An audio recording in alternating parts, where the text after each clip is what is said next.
We are live. Welcome to Mighty Mysteries. I'm your on-air host, Sarah DeVello, and I am thrilled to be hosting Micah Nemerever, Asma Zahanet Khan, Patricia Shanae Smith, Brad Parks, Alice Henderson, Patricia Cornwell, Jeffrey Deaver, Micah Elias, Lee Goldberg, Dr. Ian K. Smith, the incredible Anthony Horowitz, the legendary Dean Koontz today. I would say that I spend as much time as possible doing things to avoid writing. And when I run out of doing those things, I am left with no choice but to sit down and write. And so it's kind of like this flowing back and forth between herbal tea and Coke Zero until somehow I have 1,000 words done. And by that point, I've had enough caffeine. I'm shaking like an 80s hairband drummer. Books were my salvation. The writers showed me people lived another way, showed me a way to escape the confines of that environment. This whole thing is my book, but none of this is actually in the book.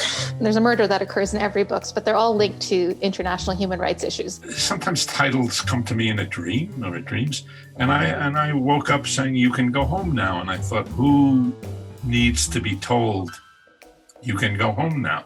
somebody had said, what if you were going to basically do a thriller series today instead of Scarpetta, what would you do? And I thought, well, I would go to NASA.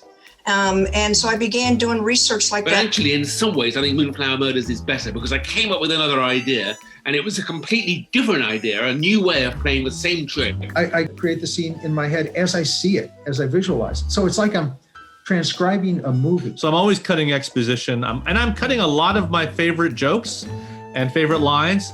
So if I can't put it in the character's mouth and have it flow naturally, I cut it. But I found out that as I let the characters go, they started taking over the story. Even characters who are this profoundly flawed can be a vector for empathy, especially because there are aspects of not only their anger, but their trauma that many readers will have experienced themselves. I got to feel your pain, baby, or I can't write a good character. It's not just what makes you happy. I got to know what makes you hurt. Like all my books, there's an element of mental illness, and I don't think that there's enough books out there that talk about it, especially by Black authors. You know, my success is in trying, not necessarily the validation that comes from external parties. And his wife told me his wish was that he would be buried with several copies of my books, his favorite titles. And I had no way to respond to that. And that's the most important thing, I think, more than any other tool that a writer has is perseverance. I always take inspiration from the biscuit maker because you know something, Sarah, you never hear the biscuit maker say, I don't feel inspired to make the biscuits today. I don't feel like making the biscuit. No, they shut up and make the biscuits. And I think there's a lesson in there for us writers. Like, don't treat yourself like you're so damn precious. Make the effing biscuits, okay? When you're reading a murder mystery, if it's written properly and you're absorbed in the characters and the world of the story, it's a sort of a cozy sensation to be in a murder mystery story. Even though murder is part of it, it is still very attractive and cozy as a world.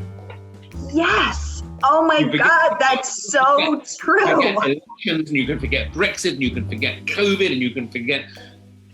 All you're thinking about is why was that fingerprint there? Why did she say that? And who was that guy who looked in at the window at that moment? What's going on here?